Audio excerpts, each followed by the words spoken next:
Sunday the 4th of February 2018.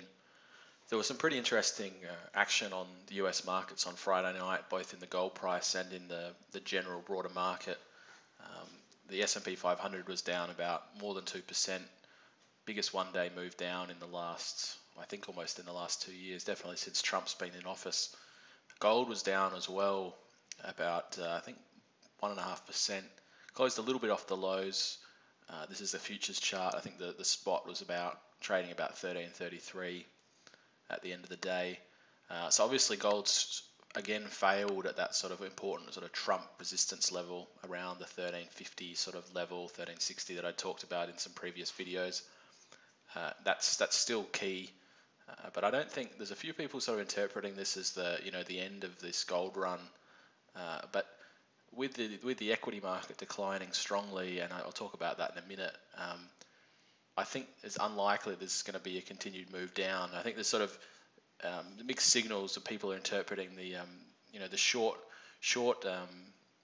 end bond yields were heading up strongly, and sometimes that's bad for gold, but only if it's based on real growth. And there's sort of it could be inflationary pressures that are pushing up those bond yields. So that's not necessarily bad for gold. It's definitely bad for the stock market, but there's a few sort of competing forces there. The US job numbers were relatively strong as well, and I think that's what pushed down gold most of that move on Friday. But there was a bit of buying and a bit of action off the bottom. So I think maybe that's this gold move. On Monday on the Australian market, you'll see the gold names drop strongly, I'm sure, on the open. As most of the gold stocks in the US were down sort of in that 3-4% range, which is quite a big move. But I'd say that could be a bit of a buying opportunity, because I think if this move down picks up some steam, and I'll look up the S&P 500 chart because that's a very interesting one. I mean, I've been talking about this for a long time in these videos without just saying that you got to be very careful trading this market, because at some point this is the most overbought market in history almost on the RSI here, and that's you got to be careful that there's going to come, because at some point it's going to come very quickly when it falls. And we saw that. You can see here, so it was closed. It's about 45 points lower. So you can see this move here. It's really sort of gone parabolic almost in the last, and then the volume as well has really come up. And so I think, there's usually these moves, even if it's only a temporary thing, and this isn't the start of a top. Generally, these sort of moves have a couple of days in them. So you can see here, Brexit sort of had 2 days down. There's a couple in here as well. Even this one in May last year was only 1 day, but that's not quite as big a move. So I think there's some real legs in this, and I reckon you could see at least 2 or 3 more days of some pretty heavy selling. Maybe, I mean, there's not a lot of resistance here as well, not a lot of support here. Only maybe in this region around that 2700 mark, where you had a bit of consolidation in late December. Even that's on pretty low volume there over Christmas. So that's potentially a bit of a support level, but this is very frothy here, and you might see some of that froth. One thing, when a market's really trending higher and there's not no one sort of really selling, you've got to look at these sort of alternative indicators other than price, because it can obviously go a lot higher. But this is something I saw on Twitter. Very good data from E-Trade and TD Ameritrade, which are a couple of the retail brokers in the US, showing how in the last, I think this is probably up to sort of the end of 2017, just how much of the market the trading is being made up by retail traders who've obviously been out of the market for a long time, compared to say 20 years ago, and compared to 2008 even. You can see here they're really coming into the market right at the top, and that's usually what happens, and it's almost always a good indicator. So obviously a lot of those people are getting their hands burnt here.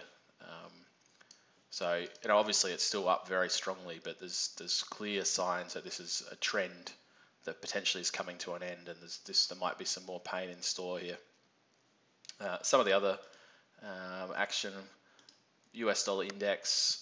So that's the other thing, that usually if gold was falling and the S&P 500 is falling, that's a very, very rare occurrence for both. I think I saw something that said it's the first. I think for the S&P 500 to be down 2% and gold to be down more than 1% hasn't happened for about 2 years on the same day. So that's a very rare sort of move. And the thing is, with the bond yields going up, you'd expect money to be flowing into the US dollar, but it really hasn't been. I mean, the US dollar has been terribly weak at the same time as bond yields have been going up. So that's not necessarily, if the US dollar is weak, that's usually good for gold. So obviously it had a bit of strength on Friday there, but I'm seeing nothing here to suggest that this move in the US dollar index is over. It's a bit of consolidation here around this 88, 89 level, but there's no bounce showing itself there, and I'm not sure what the catalyst will be for that. So yeah, I think the bias is definitely to the downside. It has been pretty oversold, so I think it needs some consolidation, but as we've seen, every step of the way, the consolidation has been weak. So you have these periods of 5 or 10 days of consolidation, but if it doesn't bounce, it keeps falling, and it's been falling a lot more quickly. You have those sort of moves of more than a point down in a day, and I think that's probably still my bias at the moment. I don't see what's going to bring money back into this US dollar. So that's sort of, the bond market and the US dollar don't necessarily marry up as they would in normal times. So there's definitely sort of some fairly interesting moves happening. Australian dollar came off extremely strongly on Friday night, down. I think it was almost down about more than a cent, and down.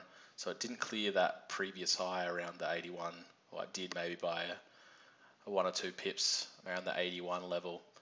So that looks like it's got further downside as well. I'd expect the Australian market, I'll talk about that now actually, the S&P 200, ASX 200, I expect that be down probably more than 100 points almost on Monday. So maybe potentially testing this level around 6,000. The currency coming off, I guess, does help a little bit. It helps some of the exporters, and they might see a bit of support. But this chart's looked very weak for a long time. It doesn't have a lot of interest in it, and as I said before, I think the banking sector and a lot of the bigger stocks in the ASX 20 are not performing well fundamentally, and it's really only been the resources companies that have been sort of dragging this higher with some, a bit of improvement in a lot of the commodity prices. But even then, I think iron ore was down quite strongly, and there's a few bearish charts coming out of the Chinese market as well in the last 2 weeks. So that's something to keep an eye on for the currency. I mean, that's even though the gold price was down strongly in US dollars, it actually was doing okay in Australian dollars. I think it was almost flat on. So you can see there, it's actually closed flat on Friday. So that it held its position there. So that's still supportive of some of the gold mining stocks, and perhaps that's why I think there might be some buying opportunities on Monday when inevitably they'll get punished at the open. There might be some buying there after, if you see moves down sort of 5%. I think that's maybe a bit of a buying opportunity. But so yeah, that's some of the gold mining ETFs. And see that had some very bearish charts. Not sure what to make of this high volume there, so that suggests that it could move lower. But with the equity market coming off strongly, and I think maybe this sort of the gold stocks were going down more when those job numbers came out, as that was viewed as sort of positive. And then when the equity markets come off, that's sort of been a secondary thing on Friday night. And I think maybe that when the gold price sort of, if you start to see some money flowing into gold, it'll stabilize, and some of these gold mining stocks might see a bit of safe haven buying as well. So I think that's sort of a bit conflicting signals there again. But it does look a little bit bearish, that chart there. Part of very choppy action here. Where it goes next. It does remind me a little bit of this move in 2016. Again, you saw extremely choppy action after an initial strong move. Obviously, we haven't seen quite that sort of strong move, but we did see sort of a move from here about 21 to up to that sort of 24. So it had that sort of 10% move, and then you're seeing that chop. And I think that's a necessary if this is going to go higher. You want to see a few of the traders shaken out here. But I still my bias is for this to go higher, even though that is a fairly negative candle there. But it's, as I said, the conflicting signals are making some of these charts not marry up in the same way as they would in the past. GDXJ is very similar, high volume there. Again, it's not really at any real support level. Maybe around this 31 if it keeps falling. A little bit of mini support there, but hard to know. So not necessarily able to interpret these markets fully. There's a very choppy action across all asset classes. So I'm still cautiously optimistic that gold finds some support here. Maybe it comes back into this sort of range here, but generally we've had some pretty nice, only small moves up and being bought after those on those five-day pullbacks, only coming down sort of 2 or 3%, which is a really good sign. Previously when you have this, that's the difference between this move and here. We've had up and then you see that strong move down from the top in 2 or 3 days, and that's really not what we're seeing here. We're seeing still good consolidation around the tops of these moves, and that's positive action for me.